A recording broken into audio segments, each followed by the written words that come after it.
ఏదైతే Andhra Pradesh employee union association అధ్యక్షుడిగా ఉన్నటువంటి వెంకట్రెడ్డి, కాకర్ల వెంకట్రెడ్డి ఈరోజు ప్రెస్ మీట్ మాట్లాడుతూ ఆయన అంటున్నాడు, తెల్లవారే 5 వృద్ధులకి పెన్షన్స్ ఇవ్వకపోతే వచ్చే నష్టం ఏముంది అని చెప్పేసి మాట్లాడుతున్నాడు. అంటే సచివాలయ ఉద్యోగస్తులు 6-7 పెన్షన్స్ ఇవ్వాలి అని అంటే వాళ్ళు పెందలాడి వెళ్ళి పెన్షన్స్ అంటే వెళ్ళి ఇవ్వాల్సిన పరిస్థితి ఏర్పడుతుంది.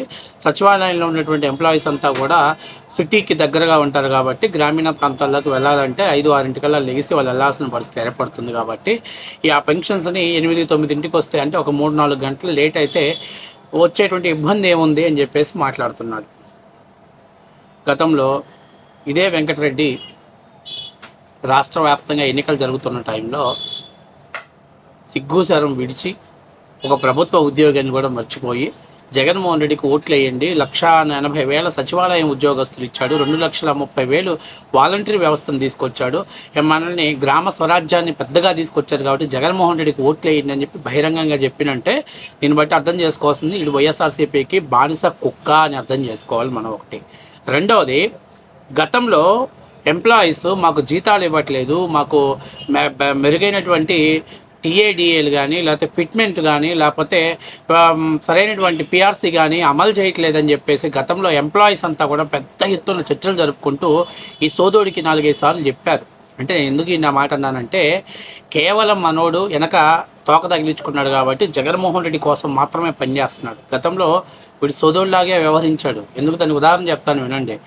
ఎంప్లాయీస్కి జిఐఎల్ఎల్ అన్న ఒకటి ఉంటుంది, అంటే జనరల్ లైఫ్ ఇన్సూరెన్స్ అని చెప్పేసి ఒక ఉంటుంది. దాంట్లో ప్రతి ఎంప్లాయీని నెల అతని శాలరీలో కట్ చేసి అతనికి ఏదైనా ప్రమాద శాస్త్రం ఏమైనా జరిగితే అతని కుటుంబానికి బీమా డబ్బులు ఇస్తారు.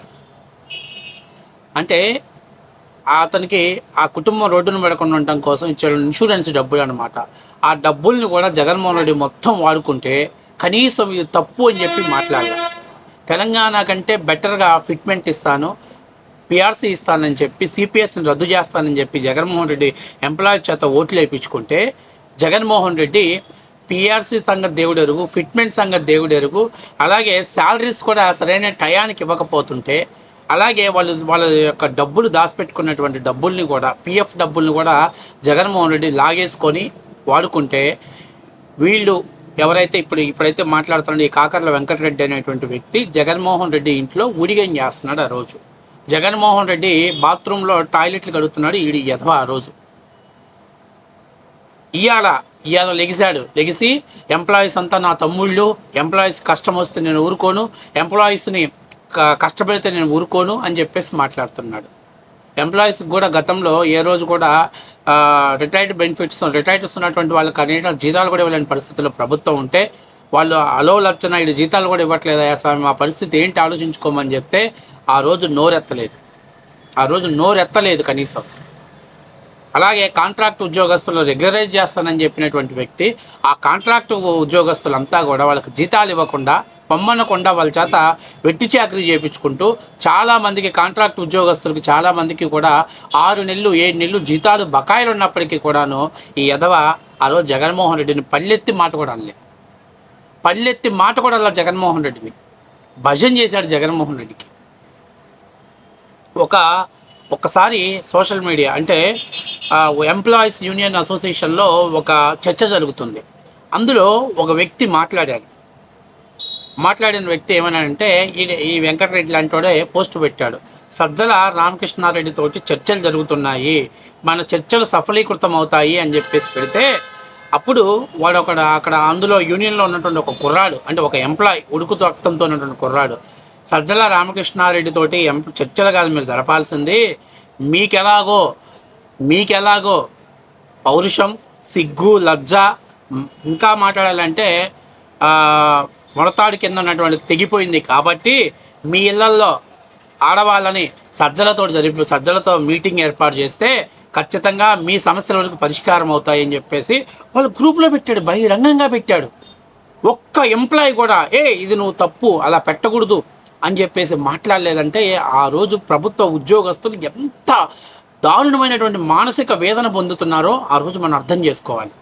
అంత నిస్సిగ్గుగా తిట్టిన ఇంకొకడైతే ఇలాంటి బతుకు బతకడం కంటే ఎందుకంటే మన ఇళ్లలో ఆడవాళ్ళ గురించి కూడా వాళ్ళు మాట్లాడారు. ఎందుకంటే యూనియన్ దగ్గర పవర్ లేదని తెలిసిపోయింది, దమ్ము లేదని తెలిసిపోయింది. అలాంటి పరిస్థితుల్లో ఈ పదవి మనకు అవసరమా అని చెప్పి రాజీనామా చేసేవాడు. కానీ వీడు సిగ్గు శరం అన్నీ వదిలేశాడు కాబట్టి, నీచ మానవ ధర్మాలన్నీ కూడా వదిలేశాడు కాబట్టి పిచ్చ లైట్గా తీసుకున్నాడు. ఎవ్వరు కూడా అందులో దాదాపుగా ఎంప్లాయీస్ యూనియన్స్లో దాదాపుగా 280 నుంచి 380 మంది వరకు ఉంటే ఒక్కడు కూడా అరే నువ్వు పెట్టిన కామెంట్ తప్పు అని చెప్పకపోగా కొంతమంది సింబల్స్ వేశారు. ఇది ఎందుకు వేశారని అంటే వాళ్ళు అంత కోపం కసిగా ఉన్నారు. ఇప్పుడు ఏమంటాడంటే ఏ ఎంప్లాయీ కష్టపడినా నేను ఊరుకోను, ప్రభుత్వాన్ని మాత్రం ప్రశ్నిస్తానని చెప్పేసి మాట్లాడుతుంది. ఎందుకంటే ఆల్రెడీ ఇతను ప్రభుత్వ ఉద్యోగుల నుంచి సస్పెండ్ చేశారు, ఇప్పుడు ఇతను విధుల్లో లేడు. కాబట్టి ఈరోజు వాళ్ళు రాజకీయ ఉనికి కోసం కనీసం జగన్మోహన్ రెడ్డి కన్నా ఊడికం చేసినా, జగన్మోహన్ రెడ్డికి భజన చేసినా, ఏదైనా మళ్ళీ జగన్మోహన్ రెడ్డి అధికారంలోకి వస్తే మళ్ళీ నా భవిష్యత్తు బాగుంటుందనే ఉద్దేశంతో ఇవాళ ఎంప్లాయీస్ కష్టం వస్తే నేను ఊరుకోనని చెప్పి మాట్లాడుతున్నాడు. కానీ గత 5 ఏళ్లలో అందరు ఎంప్లాయీస్కి తెలుసు, ప్రభుత్వ ఉద్యోగస్తులకు తెలుసు, టీచర్స్కు తెలుసు. టీచర్స్ని మందు షాపు కాడ డ్యూటీలు వేస్తే ఈ కుక్క కనీసం ఇది తప్పు సార్, ఎందుకంటే గురువుని గురు బ్రహ్మ, గురు విష్ణు, గురుదేవో మహేశ్వర, గురు సాక్ష తస్మై స్త్రీ గురువేన నమః అంటే గురువును బ్రహ్మ, విష్ణు, మహేశ్వరులతో పోల్చారు. అలాంటి గురువుని తీసుకెళ్ళి మందు షాపు దగ్గర క్యూ లైన్ నిలబెడితే ఈడేం చేశాడు ఆ రోజు? ఏమన్నా కనీసం ఒక ప్రెస్ మీట్ పెట్టేసి దీని మీద పునరాలోచన చేసుకోవాలి జగన్మోహన్ రెడ్డి గారు, తప్పు విద్యాబుద్ధులు చెప్పేటువంటి గురువుల చేత ఇలాంటి పని చేయించడం. చంద్రబాబు నాయుడు గారు ఆ రోజు స్కూళ్ళని బాగు చేసుకోమని చెప్పాడు, స్కూళ్ళల్లో పెరిగినటువంటి పిచ్చి మొక్కల్ని బీకేయమని చెప్పాడు. అంతేగాని మందు షాపుల దగ్గర ఇంకో దగ్గర కూర్చోమని చెప్పాల. ఇంకా దరిద్రం ఏంటంటే టాయిలెట్స్కి కాపలా పెట్టించాడు ఉద్యోగస్తుల్ని, టీచర్స్ని. ఆ రోజు ఏం మాట్లాడలే. ఎంతమంది ఎంప్లాయీస్ బ్యాంకుల దగ్గరికి వెళ్తే మాకు పిఎఫ్లు నిలవలేదు కాబట్టి మేము లోన్లు ఇవ్వలేమని చెప్పి రిజెక్ట్ చేసేస్తే, ఎంతమంది పిఎఫ్ డబ్బులు వస్తే తమ పిల్లలు పెళ్లి చేసుకుందామని హాస్పిటల్ అందరికీ బ్యాంకుల దగ్గర నుంచి లోన్లు మేము ఇవ్వం అని చెప్పేసి రిజెక్ట్ చేసిన సందర్భాలు ఉన్నాయి. ఆ రోజు ఏంటి సార్ ఇది, మా భవిష్యత్తు ఏంటి? ఒకప్పుడు పడిపంతులన్నా లేకపోతే ప్రభుత్వ ఉద్యోగస్తులంటే ఒక గౌరవం ఉండేది. అలాంటిది జగన్మోహన్ రెడ్డి వచ్చిన తర్వాత మమ్మల్ని వీధి కుక్కల కంటే దారుణంగా ప్రవర్తిస్తున్నారని చెప్పేసి కళ్ళం నీళ్లు పెట్టుకొని కన్నీళ్ళు పెట్టుకున్నా కూడా ఈ లోఫర్గాడు వీడు కనీసం ఆ రోజు జగన్మోహన్ రెడ్డిని కనీసం పళ్ళెత్తి మాట అంటాం కానీ ప్రశ్నించటం కానీ చేయలేదు. అందరికీ తెలిసిన విషయమే, నేనేమి ఈరోజు దాచిపెట్టింది కాదు. ఈవెన్ ఈరోజు ఎంతమంది ప్రభుత్వ ఎంప్లాయీస్ ఉన్నారు, దయచేసి ఈ వీడియో చూసిన తర్వాత నేను ఎక్కడైనా తప్పు మాట్లాడానో మీరు చెప్పండి. గత 5 ఏళ్లలో కరెక్ట్గా ఎంప్లాయీస్కి సరైనటువంటి జీతాలు సరైన టైంకి వచ్చిందా? సరైనటువంటి పిఎఫ్లు ఇచ్చాడా? సరైనటువంటి పిఆర్సీ అమలు చేశాడా? సరే, దానికంటే ముందు ఏం చేశాడు? కాంట్రాక్ట్ ఉద్యోగస్తుల్ని అవుట్స్కోరింగ్ సిబ్బందిని రెగ్యులరైజ్ చేస్తానని చేశాడా? ఎంతమంది కాంట్రాక్ట్ సిబ్బందులకి జీతాలు ఇవ్వకుండా వాళ్ళ చేత వెట్టి చాకరీ చేయించుకొని వాళ్ళు 6 నెలలు 8 నెలలు జీతాలు పడక ఇక తప్పనిసరి పరిస్థితుల్లో ఉద్యోగాలకు రాజీనామా చేసి వెళ్ళిపోయిన వాళ్ళు కూడా కనీసం ఆ జీతం డబ్బులు కూడా ఇవ్వలేదని జగన్మోహన్ రెడ్డి ఎగ్గొడితే వీడు మాట్లాడా? నేనేదో కల్పించి కట్టుకథలు చెప్పాల్సిన అవసరం లేదు, మీ అందరూ కూడా చూశారు, అనుభవించిన మాట వాస్తవ విషయం. అలాంటిది ఈరోజు వీడు బయటకు వచ్చి మాట్లాడుతున్నాడంటే, మొన్న ఏదో సచివాలయం ఉద్యోగస్తు క్యాంటీన్ ఎన్నికల్లో గెలవాలని దొడ్డిదారుల్లో మద్యం మాఫియాని మద్యాన్ని తీసుకొచ్చేసి పార్టీని ఏర్పాటు చేసేసి అడ్డంగా దొరికిపోయి ఇప్పుడు సచివాలయంలోకి ఎట్లా అడుగు పెట్టే ఛాన్స్ లేదు. అక్కడ ఎన్నికల్లో కూడా ఘోర పరాజయం చెందాడు. ఈరోజు నేను అడుగుతున్నా, గతంలో జగన్మోహన్ రెడ్డికి భజన మాట్లాడినటువంటి ఏ ప్రభుత్వ ఉద్యోగ ఎంప్లాయీ యూనియన్ అసోసియేషన్ లీడర్ అయినా, నాయకుడైనా, అధ్యక్షుడైనా బయటకు వచ్చి చంద్రబాబు నాయుడు పరిపాలన గురించి మాట్లాడేటువంటి అర్హత వాళ్ళకుందా? ప్రశ్నించే అర్హత వాళ్ళకుందా? ఈరోజు ఉద్యోగస్తులకి 1వ తారీఖే జీతాలు పడుతున్నాయి.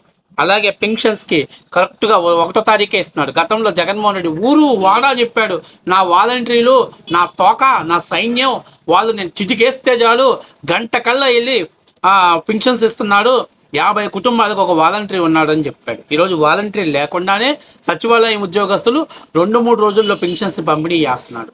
ఎందుకు చేస్తున్నారు? అది ఎవరికన్నా ఇబ్బంది కలుగుతుందా? మరి గతంలో మీరే కదా డప్పు కొట్టింది, ఊరు వాడా పోయి డప్పు కొట్టారు కదా. ఇవాళ ఎవరి వాళ్ళకి ఉద్యోగ భద్రత, సచివాలయం ఉద్యోగస్తులకు ఈ పెన్షన్స్ పంపిణీ ద్వారా ఉద్యోగ భద్రత లభించింది. సిగ్గుండాలి కనీసం. నేను ఒక పార్టీకి ఒత్తాస ఎందుకు పలుకుతున్నా?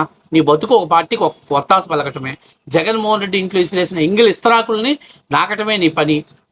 ఈడు బయటకు వచ్చి ఇప్పుడు మాట్లాడుతున్నాడు. ఏ ఎంప్లాయీకి ఏదైనా జరిగి నిన్ను ఎవరు నిద్రపోకపోతే నెల్లూరు పోరా బాబు, నిన్ను ఎవరు అడిగా, మేము అడిగామా? మీరందరూ జగన్మోహన్ రెడ్డి బానిస కుక్కలే, జగన్మోహన్ రెడ్డి దొడ్లో మురిగేటువంటి కుక్కలే అని చెప్పి ఆంధ్రప్రదేశ్ ప్రజలందరికీ, ప్రభుత్వ ఉద్యోగస్తులందరికీ కూడా అర్థమైపోయింది. కాబట్టే బొప్పరాజుకి నీకు అందరి మీ చరిత్రలు చినిగిపోయింది. ఈరోజు మీరు బయటకు వచ్చి మాట్లాడితే ప్రభుత్వ ఎంప్లాయీస్ మిమ్మల్ని చెప్పుతో కొట్టేటట్టున్నారు, సిద్ధంగా ఉన్నాడు. Be careful. వాళ్ళే కొడతారు మిమ్మల్ని, ఎవరో కొట్టాల్సిన పనిలే, వాళ్ళే కొడతారు. జగన్మోహన్ రెడ్డి పరిపాలన చూసిన తర్వాత ఇంకెవడో కూడా ఇంకా ఏదే ప్రభుత్వాన్ని విమర్శించే పరిస్థితిలో ఉంది. ఎందుకంటే అంత దిక్కుమాలిన పరిస్థితి, అంత అధ్వానమైన పరిస్థితి, అంత అన్యాయంగా బతికినటువంటి పరిస్థితి ఇంకే ప్రభుత్వంలో కూడా రాలేదు. ప్రభుత్వ ఎంప్లాయీస్ యొక్క స్థాయిని దిగజార్చిపోయాడు జగన్మోహన్ రెడ్డి.